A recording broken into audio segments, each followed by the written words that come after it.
Luego de que el gobierno no pudiera sacar adelante sus reformas estructurales en el Congreso, ha decidido jugarse sus últimas cartas con una consulta popular. El presidente pretende convocar a las urnas para que sean los colombianos quienes decidan el futuro laboral en Colombia. Contratos indefinidos, seguridad social y otros temas en particular que van a ser debatidos en los próximos meses en Colombia. ¿Qué significa una consulta popular? ¿Quiénes pueden participar? Y sobre todo, ¿por qué esto nos debe importar a todos? Estas y otras preguntas las vamos a resolver en este nuevo capítulo de Prisma Voz. Bienvenidos. Esto es Prisma Voz, el podcast de la Universidad de La Salle. Escucha, aprende y disfruta. Aquí te conectamos con la actualidad. Iniciamos saludando a Pedro Alonso Sanabria, es abogado constitucionalista, es presidente de la rama judicial, expresidente del Consejo Superior de la Judicatura, especialista en Derecho Público, magíster en Derecho Público y profesor en varias universidades. Bienvenido, profe, quiero preguntarle, empezando esta conversación, que nos pueda contar qué es exactamente una consulta popular y en qué se diferencia de los plebiscitos que hemos conocido, de los referendos.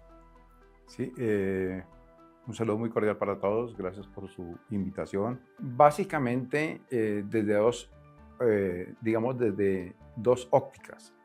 Uno, del contenido de lo que es cada uno de los mecanismos de participación y otro desde el ámbito dentro del cual se aplica. Por ejemplo, en cuanto al contenido, el referendo se refiere a normas jurídicas, de tal manera que el pueblo, mediante referendo, puede aprobar una reforma constitucional o una ley, o derogar una ley. Desde ese punto de vista del referendo, en cuanto al contenido, se diferencia, por ejemplo, del plebiscito, en cuanto que por medio del plebiscito no se puede reformar la Constitución Política de Colombia. El plebiscito es un llamamiento al pueblo para que el pueblo se pronuncie sobre un hecho de trascendencia nacional, para que apruebe o rechace una decisión del Ejecutivo. Y en cuanto a la consulta popular, tenemos que es consultar al pueblo sobre una pregunta de carácter nacional, y esa pregunta tiene que ver con un hecho de trascendencia nacional.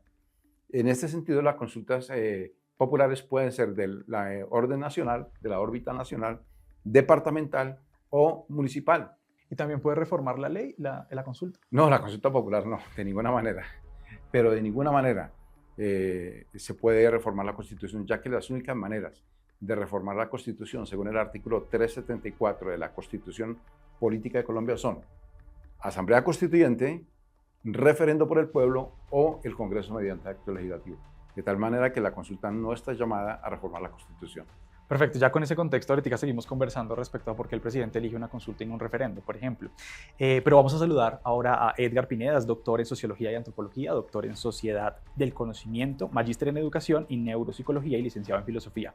Además es profesor del doctorado en Educación y Sociedad de la Universidad de La Salle. Bienvenido, profe. Y quiero, también empezar a preguntar, y lo más general posible para que luego podamos profundizar. ¿Usted cómo ve la consulta? ¿La ve viable, la ve inviable, digamos, en una visión general? Bueno, muchas gracias por la invitación. Un saludo a todos los que nos acompañan. Yo la veo viable, completamente viable. Como decía el colega, es un llamamiento al pueblo para que se pronuncie y para que enuncie una postura política y una postura ética ante una consulta, ante unas preguntas específicas. Bien, ahora sí le damos la bienvenida también y unimos a la conversación a Isabel Bedoya Calvo. Ella es trabajadora social, magíster en salud pública, de la escuela, también profesora de la Escuela de Humanidades, ¿no?, de la Universidad de La Salle, y es miembro del Movimiento para la Salud de los Pueblos. Bienvenida, profe. Le pregunto también un poco lo mismo, pero para que me dé su perspectiva no solo de esta consulta de Petro, sino en general del mecanismo de participación per se. Muy buenas tardes a todas las personas que están conectadas con nosotros. Muchas gracias por la invitación a este espacio. Pues en primer lugar, creo que esta es una oportunidad importante para la participación de la ciudadanía. Creo que es un mecanismo que nos permite la Constitución Política de Colombia en términos de poder expresar las opiniones frente a temas importantes de interés general. En este caso, pues hay un tema que convoca a toda la sociedad y es a pensar los derechos laborales y las garantías que se tienen de acuerdo con la legislación actual. Entonces creo que es importante reconocer que dentro de una democracia es necesario utilizar los instrumentos y recursos que se tienen para que se fortalezca la participación en términos democráticos. Creo que desde allí habría que mirarlo también. Bien, ahora quiero volver con el profesor para que nos pueda explicar. La reforma llega al Senado. ¿Qué es lo que ocurre allí? ¿Qué necesita para que llegue a las urnas? Sí, el presidente radica, el gobierno nacional radica en el Senado de la República la solicitud para que el Senado apruebe o le dé luz verde, porque se necesita concepto favorable del Senado de la República para que pueda dar lugar al trámite de la consulta popular. El Senado de la República examina el contenido de las preguntas y procede por mayoría simple, es decir, que del número de los asistentes se requiere la mitad más uno de los votos favorables para que se apruebe o sea, de concepto favorable a la consulta popular. Ahora, sobre eso hay, digamos, un debate sobre si se necesita ese mínimo de votos de los que estén presentes o en general de todos los senadores. ¿Cómo funciona eso? ¿Cómo se define? La Constitución establece varias clases de mayoría y la regla general es de la mayoría simple, a no ser que se requiera otra mayoría. Hay mayoría simple, hay mayoría absoluta, hay mayoría calificada y hay mayoría especial. 4 clases de mayorías. La regla general es la mayoría simple. Cuando no se dice nada, se requiere mayoría simple. Es decir, que para que se tome la decisión válidamente se requiere la presencia, lo que llama el quórum decisorio, la mayoría de los integrantes. Entonces se suma el número total de senadores, para que haya quórum decisorio tienen que asistir la mitad más uno de los integrantes de la corporación. Una vez habiendo quórum decisorio, se requiere el voto positivo de la mitad más uno de los asistentes. De tal manera que en este caso sería una mayoría simple. Y eso cambia la mirada sobre si el gobierno sí podría tener una mayoría allí. Es más fácil que la tenga en ese contexto que en el otro. Claro que sí, en la medida en que se requeriría una mayoría pues no tan complicada como para que se diera luz verde a este trámite. Ahora, profe, ahora sí empecemos a profundizar en lo que es la consulta, ¿no? ¿Qué es lo que está consultando el gobierno en esta ocasión? ¿Esas preguntas en qué van enfocadas? Pues en particular, cuando uno mira las 12 preguntas que presenta el gobierno, pues lo que identifica es que son los mismos elementos que tienen que ver con asuntos centrales de la reforma laboral del proyecto que presentó el gobierno actual, pero que incluso si se miran otras 3 propuestas de reforma laboral, de proyecto de reforma laboral, vemos que también tocan los mismos tópicos que tienen que ver con temas de estabilidad laboral, tipos de contratación, garantías, temas de seguridad social, y por lo tanto pues allí hay como unos temas sensibles para la población, porque pues estamos hablando de el Código del Trabajo, de cómo se rige el derecho al trabajo en Colombia y cómo, por ejemplo, las personas jóvenes o personas que están en edad productiva pueden tener unas garantías allí en términos de seguridad y prestaciones sociales. Ahora, profe, ¿usted cómo ve las preguntas? Hay unas fuerzas importantes de movilización. Se habla de estudiantes del SENA, que quiere ver con sus familias además, de trabajadores informales, de amas de casa, de fuerzas sindicales. ¿Cómo ves enfocadas esas preguntas y qué tan viable es que, por ejemplo, allí lleguen a las urnas? Bueno, siento que estas 12 preguntas marcan una visión mucho más amplia de lo que puede entenderse como pueblo, como población en este gobierno. Es decir, no estamos hablando exclusivamente de aquellos trabajadores formalizados, sino que pone la mirada en otras formas y en una posibilidad de dignificar esos otros trabajos y esas otras formas laborales. Entonces, estas 12 preguntas siento que abarcan, quedarían otras poblaciones también en las que uno podría entrar a debatir, pero digamos que con las que están, siento que hay una amplitud de mirada, una posibilidad de caminar hacia discusiones sobre dignificación del trabajo y de la vida laboral y de las trayectorias laborales, que pueden ser también de discusión y de poder profundizar, de incluir en el debate a aquellos que históricamente han sido silenciados o que se someten a las decisiones de otros. Entonces, las preguntas no solo, como tú decías, si las veía viables desde una consulta, las veo integrativas, las veo como una invitación también para aquellos otros que normalmente no se ven representados puedan llegar a las urnas. Empecemos a jugar con los diferentes escenarios que pueden haber. Y aquí es importante que nos podamos entender una cosa. Primero, que si el Congreso, esas preguntas que pone el presidente sobre la mesa en el Congreso, las puede debatir o simplemente tiene que aprobar sobre lo que ya existe. Y lo segundo es, si llegaran a pasar y llegaran a las urnas, ¿qué necesitaría el gobierno para que la consulta fuera exitosa? La Corte Constitucional se ha pronunciado en algunos mecanismos de participación sobre la forma de hacer las preguntas. El doctor, como neuropsicólogo, sabe que las preguntas pueden llevar o sí a una respuesta. Yo puedo hacer una pregunta de tal manera que si yo quiero que me digan que sí, pues me va a decir que sí. Si yo quiero hacer una pregunta y la pregunta es sugestiva, yo quiero que me digan que no y se dice que no, esas preguntas la Corte Constitucional ha dicho que no son viables, en la medida en que el pueblo debe escoger libremente entre sí o no en dos opciones. Por eso tampoco no se pone el voto en blanco, que es o sí o no. Si no quiere participar, pues simplemente no participa. El Senado puede en un momento dado decir no le doy luz verde o no doy consejo favorable, y entonces ahí muere el mecanismo como tal. El otro es que el Senado de la República le dé luz verde y emita concepto favorable para la consulta. Entonces ya viene a decir la convocatoria del pueblo para que se pronuncie. Y cuando llegue a las urnas del pueblo, ¿eso tiene un umbral como pasa normalmente en las elecciones? ¿Cuántos votos debe alcanzar el presidente para poder decir esta consulta sí fue exitosa? Y en cada pregunta, o sea, el umbral es por cada pregunta, ¿cómo funciona? Sí, está prohibido hacer por lo menos en las consultas populares, está prohibido colocar una pregunta y estoy de acuerdo con todo el texto de las consultas porque no sería una participación democrática, ¿sí? Entonces las preguntas deben ser votadas individualmente, entre sí y no. Y cada pregunta debe alcanzar un número de votos mínimo de la siguiente manera. En primer lugar, se requiere que participen o que voten. En ese momento no se sabe si sí o no, si van a votar sí o no, que vote como mínimo la tercera parte del censo electoral. Eso significa que hoy en Colombia el censo electoral debe estar por el orden de 40 millones, algo, aproximadamente de los 41. Significaría que estaremos hablando de 13 millones 600 y tantos votos de personas que participen sin importar si digan sí o no. Una vez se llegue a esta tercera parte del censo electoral, que como le dije anteriormente, se aproxima a los 13 millones 600 mil votos, digamos que son 13 millones 600, que es la tercera parte del censo electoral, de manera de ejemplo, la mitad más uno tiene que decir sí en cada pregunta. Si no, pues simplemente el pueblo no aprueba la pregunta como tal.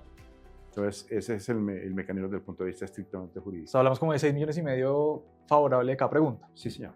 Analicemos todos esos escenarios, profe, si quiere empezar usted, en particular con el primero, y es, ¿cómo ve usted parado el gobierno en esos escenarios? Por ejemplo, que el Senado le diga que no. ¿Es favorable para él? ¿No es favorable? ¿Cómo lo interpreta? Sí, yo quiero como responder esa pregunta en dos sentidos. Cuando, por ejemplo, el profesor se refiere al tema de la dignificación del trabajo, pues hay que reconocer que en Colombia el derecho al trabajo en este momento representa una serie de situaciones de precarización laboral. Y todas estas medidas que se han venido desarrollando a partir de las últimas reformas laborales, pues lo que muestran son unas situaciones de flexibilización laboral que se recogen de una u otra manera en estas propuestas, como los proyectos de reforma que se han presentado en el Senado. Todos los proyectos de reforma que hay actualmente en el Senado coinciden en que sí hay que revisar cómo se está desarrollando el proceso de contratación en Colombia. Entonces, ese es un elemento que me parece importante. Ya dentro de lo que tú estás planteando, yo sí creo que hay que hacer un análisis político de correlación de fuerzas, de lo que le implica para este gobierno específico poner la consulta popular en un momento en el que ya está terminando su periodo, ¿cierto? Entonces, por supuesto que hay una correlación de fuerzas que no le favorece, porque pues, sus proyectos de reforma han sido hundidos en el Congreso de la República o en las instancias, en las comisiones en las que han tenido que pasar en el Senado, y por lo tanto lo que muestra es que se está jugando en este momento una carta de legitimidad. ¿Qué tanta favorabilidad tiene con la ciudadanía? Y tal vez lo que está buscando es que a través de un tema que es de interés general, que puede tener sectores sensibles como las madres comunitarias, los jóvenes del SENA o los jóvenes profesionales en general que no tienen contratos laborales, sino que tienen contratos por prestación de servicios y que ven una inestabilidad laboral en su desarrollo personal y profesional, pues busca como atraer este tipo de segmentos poblacionales. Y esto lo que muestra es que allí se está jugando unas relaciones políticas con ciertos sectores que le podrían favorecer de pronto en términos ya de un capital político que tal vez está buscando este gobierno. Hay muchos muchas personas que dicen en particular que al gobierno le serviría igual que el Senado no le pase su reforma, porque legitima un poco su discurso de que le están torpedeando su política de cambio. Pero ¿cómo usted analiza esos escenarios? Que el Senado le diga que no, o que el Senado le diga que sí y que de repente no alcance el umbral, que sí lo alcance. Hagamos un análisis general, por favor. Bueno, mira, yo también quisiera partir de dos perspectivas, ¿no? Yo, sin ser ingenuo, no quiero entrar pensando que esto es exclusivamente una dinámica de correlación de fuerzas, de quién tiene más poder y cuál tiene más presente, porque siento que son temas, como dice la profe, muy sensibles y que no pueden, y que siento yo, sin ser ingenuo, porque hay esa tensión, que son temas entonces de coyuntura para poder medir mi favorabilidad o no mi favorabilidad o la visión hacia 2026, que va a estar ahí presente. Entonces, sin querer ser ingenuo, siento yo que más allá de medir tensiones políticas, favorabilidad, o decir o excusarme que yo presenté y no me apoyaron y con lo que me eligieron ahí estuvo, pero pues ustedes entonces eligieron mal a los otros que no nos apoyaron. Yo quisiera sentarme en esa posibilidad real que nos presenta la Constitución para que seamos mucho más allá que ciudadanos votantes. Es que aquí podemos tener la decisión de encaminar un futuro y una dignidad. Entonces, esos escenarios se pueden dar, pero yo quisiera entenderlos mucho más allá sin caer tampoco en la utopía y en el romanticismo, que no me parecen tan malos tampoco, pero que enmarcan una necesidad y un llamado y un clamor por caminar hacia unos estados de derecho y hacia unos estados de bienestar y hacia unos estados de dignificación que ya son necesarios, independiente del nombre de quien lo proponga y del gobierno en el que esté. Es un llamado y es una forma de posibilidad del pueblo de acercarse a esas decisiones. Entonces, más allá de la tensión entre Congreso y presidente, yo me pongo a pensar es los que vamos a salir o los que no vamos a salir a votar. Ya profundizamos sobre esa participación ciudadana en general, pero quisiera además que el profe nos ayudara a entender algo, y es que al inicio hablábamos que mientras el referendo sí puede modificar una ley, la consulta no. En el caso de que la consulta llegue al umbral, sea favorable para el gobierno, ¿qué procede? ¿Es el Senado el que tiene que volver a discutir la reforma? ¿Es un deber más moral? ¿Cómo funciona? ¿Qué es lo que busca el gobierno en ese sentido? Bueno, esta pregunta es la pregunta del millón. Costo-beneficio de la consulta. Costos económicos, lo que escucho en los medios, 700.000 millones de pesos. ¿Para qué? Obvio, para consultar al pueblo. Uno de los principios de la función administrativa es la eficacia. Hay que lograr ser uno eficaz. Entonces hay que mirar los tiempos. Una consulta, iniciando un gobierno, pues no se tiene todo el tiempo para sacar adelante el propósito de la consulta. Queda un año, estamos en mayo. Estamos en la primera vuelta de la elección presidencial en mayo del próximo año. Queda un año. Tenemos la ley estatutaria, la ley 134 del 94 y la 1757 del 2015, establecen unos tiempos. El Senado tiene 20 días, prorrogarla de otros 10 días, o sea, 30 días para dar vía libre a si emite concepto favorable o no. Digamos que emita concepto favorable, estaríamos en junio, comienzos de junio, y de ahí tendría 4 meses para convocarse el pueblo. Estaríamos julio, agosto, a octubre, casi a noviembre, para que el pueblo se pronuncie.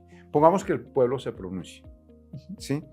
Esa decisión del pueblo dice la Constitución que es obligatoria. Y eso obliga a la corporación pública, que como este caso es de orden nacional, se llama Congreso, a que dentro del periodo legislativo en que esté, de noviembre a diciembre, que termina el periodo legislativo ordinario, pues no se va a poder tramitar una ley. Tiene que irse al siguiente próximo periodo, que es marzo, termina en junio del siguiente año, cuando ya hay nuevo presidente. Entonces, hay nuevo presidente, elegido nuevo presidente, y no se ha hecho efectivo lo que decidió el pueblo en la consulta. Es decir, que la corporación pública correspondiente adopte las medidas objeto del pronunciamiento popular por medio de la consulta. De tal manera, sea cual sea el resultado, lo único cierto es que así el pueblo apruebe todas las preguntas por mayoría absoluta, no se van a poder ver realizadas en este gobierno ni en el periodo del actual Congreso. No alcanzan los tiempos.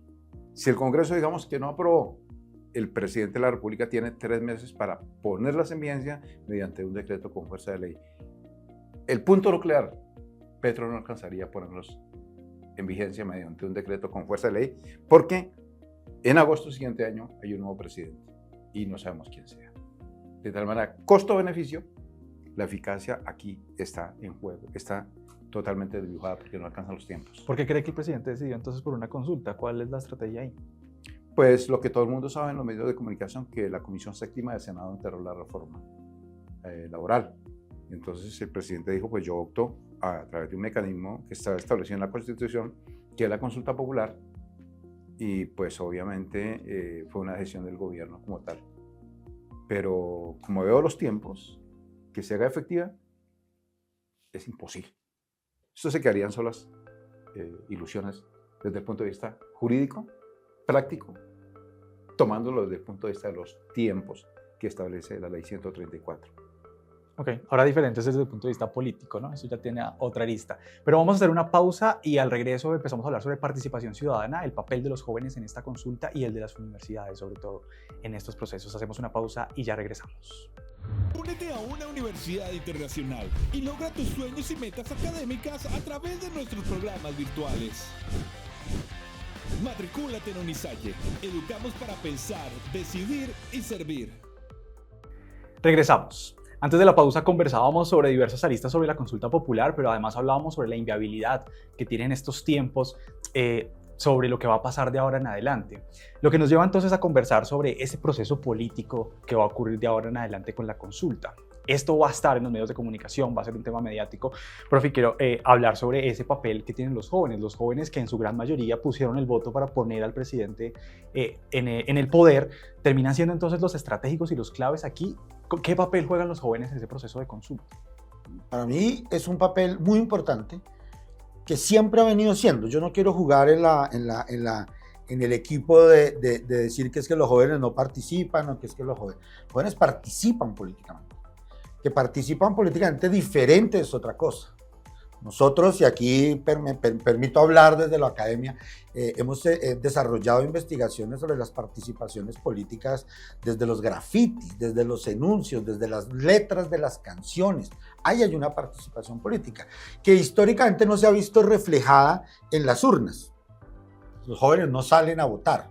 Entonces siento que una consulta popular que hace un llamado y que entiendo yo o que hace ver al joven no como el futuro elector, sino como una figura política presente, puede ser completamente decisiva para esta consulta. Ahora, ¿qué pasa?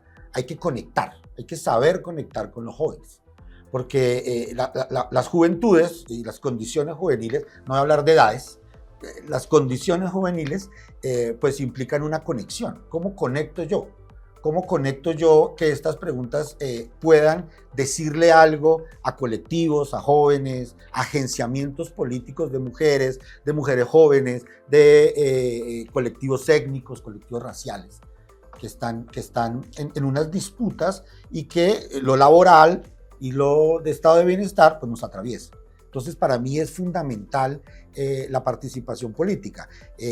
Hay que hacer, pues, me voy a mojar, creo que dijeron hace poquito. Hay que hacer una... Sí, fuera de cámara lo dijimos, no se están mojando lo suficiente, mójese. Ya, me voy a mandar. Hay que mover las bases de los jóvenes. Vuelvo y les digo, sin caer en la ingenuidad de petrista, no petrista, no quiero caer en esas polaridades, pero sí siento que hay que mover las bases de los jóvenes, entendiendo que estas consultas, estos llamados a, es un papel, es una decisión política sobre sus vidas, sobre sus trayectorias de vida, y es poner voces y poner tildes a unos gobernantes, siento yo, vuelvo a decir, no quiero caer de ingenuo, es invertir la pirámide. No es esperar que para la próxima elección me digan qué es lo que me quieren prometer, sino decir un momento, mire, aquí estamos diciendo algo, ¿y tú cómo vas a jugar ahí? ¿Cómo vas a estar ahí? Y yo siento que ahí los jóvenes son importantes. Hay que conectar para que de verdad haya un ejercicio deliberativo, que si gana un no en unas preguntas, se entienda no como una manipulación, no fue porque es que vieron mucho X o Y, sino porque hay una consulta política muy fuerte hacia jóvenes y colectivos también, que no solamente incluyen a los jóvenes, que tienen una visión y una mirada y una participación política muy activa. Entonces creo que ahí hay un llamamiento, lo vimos y sigue vivo lo que se llamó el estallido social, sigue vivo, peyorativa, pero también activistamente. O sea, seguimos usando frases peyorativas y de ofensa hacia personas de la primera línea, casi tildándolos de terroristas, pero también no cayendo en eso peyorativo, pero entendiendo que está vivo los movimientos sociales, están vivas las discusiones políticas que hacen los jóvenes, está viva la estetización de la política a través de las letras, de sus canciones, de sus literaturas, de sus formas de expresarse, y en literatura incluyo hasta grafitis. Eso es un reto muy grande a un gobierno, me sigo mojando, que parece haber sido elegido por los jóvenes, pero que en el transcurso los ha venido olvidando y los ha dejado como utilitarios de su elección. Sobre eso, profe, también una invitación a mojarse. No, mentiras. La verdad es que sí es importante hablar sobre esa preparación que tiene la persona y la ciudadanía al momento de salir a las urnas. ¿Está suficientemente preparada una persona para opinar sobre el tema? Es un tema que cualquiera podría opinar, se requiere una pedagogía. ¿Cómo se mueve esa movilización social en las universidades, en los barrios en general? Yo creo que se requiere pedagogía, por supuesto que sí, y esa pedagogía pues tiene que ser situada, tiene que reconocer esas condiciones de vida de los diferentes segmentos poblacionales. Es un tema duro, o sea, hablar de reforma laboral tiene unas implicaciones muy fuertes a nivel de la sociedad, de temas fiscales del país, entonces pues sí requiere una pedagogía que permita que haya una comprensión no solamente como desde aspectos técnicos de lo jurídico, sino también de las implicaciones a nivel social. Entonces, ¿esto qué quiere decir de manera concreta? Que si bien todos entendemos que tenemos derecho al trabajo, debemos de entender de que pues hay personas que no tienen condiciones laborales adecuadas para trabajar. Nosotros tenemos en Colombia una gran población en el sector informal, por ejemplo. Tenemos personas que tienen formación profesional, pero que tienen unas condiciones de precarización laboral realmente. Y yo quiero aprovechar el tema de que en el caso de los jóvenes, nuestra comprensión es como sujetos políticos y por lo tanto nosotros, por ejemplo, desde la universidad buscamos que haya una construcción de pensamiento crítico. Entonces podemos ser favorables a la democracia. En general la sociedad colombiana tiene una cultura de ser a favor de la democracia, pero esa democracia participativa requiere que tengamos unos procesos de formación política como ciudadanos y creo que en eso sí nos falta mucho. Tenemos ahí una trayectoria histórica que de pronto termina siendo tergiversada, como por ejemplo ideológicamente ser de un lado o del otro o a favor de una persona o de otra, cuando realmente sí se está jugando, creo que un tema muy importante, como lo he dicho anteriormente, y que requeriría que la participación de la ciudadanía fuera con argumentos, con capacidad crítica de que va mucho más allá de un gobernante que está terminando y una expresión política que está cumpliendo su periodo, pero que de todas maneras y que podría ser la ganancia para la sociedad colombiana de pasar por esta consulta, y es dejar en el sentido común, en el ambiente de la sociedad, que sí hay que pensar en que hay que hacer una reforma laboral. Profe, para complementar eso del papel de la universidad que pone sobre la mesa la profe, ¿cuál es ese papel? Nosotros somos observadores, formamos ciudadanos críticos, nuestro eslogan es educar para pensar, decidir y servir. ¿Qué papel tiene la universidad en la formación de esos jóvenes, esos procesos democráticos? Pues que no debemos seguir mirando para otro lado. Lamentable. Eso es una frase que nos dijo el padre Fernando de Rose cuando presentó el informe de la Comisión de la Verdad. ¿Y dónde estaban las universidades cuando pasó todo esto? Todo lo que nos mostraba. Las universidades debemos de dejar de mirar para otro lado, o debemos dejar de mirar para nuestras propias narices. Y estamos formando a los ciudadanos, estamos formando a los gobernantes, estamos formando a los líderes actuales. No me gusta hablar mucho del futuro, actuales, ¿sí? Que son los que están hoy aquí decidiendo. Entonces las universidades debemos volver la mirada a ser espacios plurales. Las universidades debemos desenmarcarnos, debemos mojarnos, pero desde el sentido democrático, no de hacerle la tarea a ningún político ni a ningún partido político. Bueno, vamos a meter aquí lo que no me llaman, pero ejemplo, futuros videopodcasts como este, con los estudiantes. No necesariamente es el experto, la universidad no solamente es una casa de expertos en los cuales venimos a hablar, ¿sí? Sino también tenemos que darle voz la universidad está para dar esa voz a sus estudiantes, la universidad está para no de mirar más hacia sus propias, la universidad como institución, no estoy hablando solo de la mía, la universidad como institución, dejar de mirar a sus propias narices, vincular esas otras voces que no van a ser oídas en los medios de comunicación. Las universidades somos casas de ciencia. ¿Dónde está la ciencia? ¿Dónde están los análisis políticos que hacemos desde nuestras universidades sin hacerle la tarea a nadie?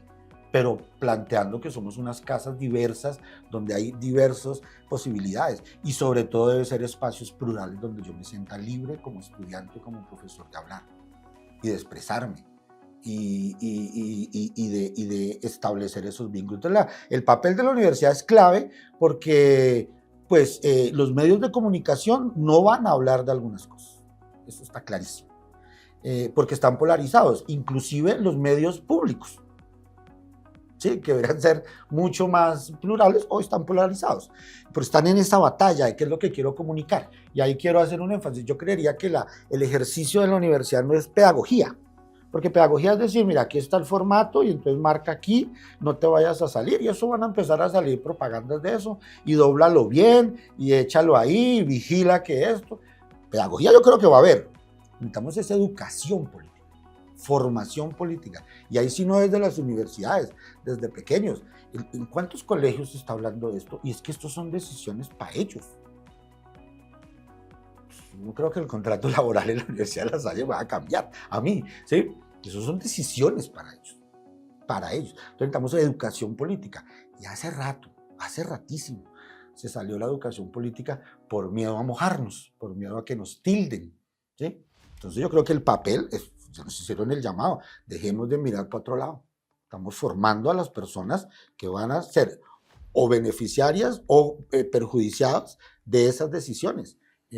Démosle la voz, pongámoslos a hablar, démosles el micrófono a ellos, ¿sí? A ver qué están opinando.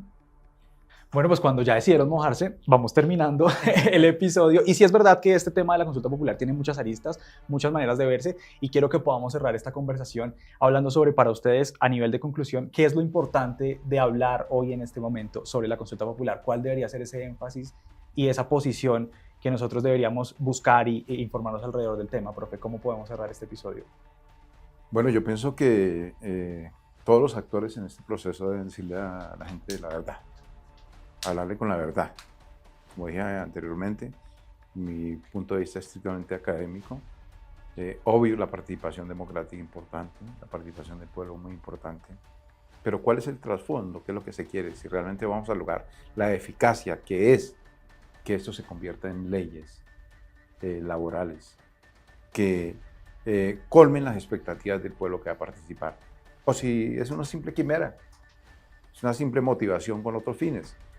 A la gente hay que decirle si es realmente lo que se quiere es que sea eficaz el proceso democrático de participación o simplemente es una motivación con otros fines. Pienso que es importante que las universidades, el estudiantado, los partidos políticos, todos, le digan al pueblo, miren los tiempos, vamos al último escenario, que el Ejecutivo tenga que mediante decretos con fuerza de ley hacer las reformas laborales, pues vamos a estar en octubre del año entrante con un nuevo gobierno, con un nuevo Congreso. La pregunta es si ese nuevo presidente y ese nuevo Congreso lo va a hacer. Desde ese punto de vista hay que mirar y hay que decirle al pueblo la realidad de lo que pueda pasar. Las preguntas, obvio, excelentes. ¿Quién dice que no? Pero el objetivo final es el que hay que mirar. Perfecto, profe. ¿Usted cómo ve? ¿Cuál sería ese mensaje de conclusión a la ciudadanía?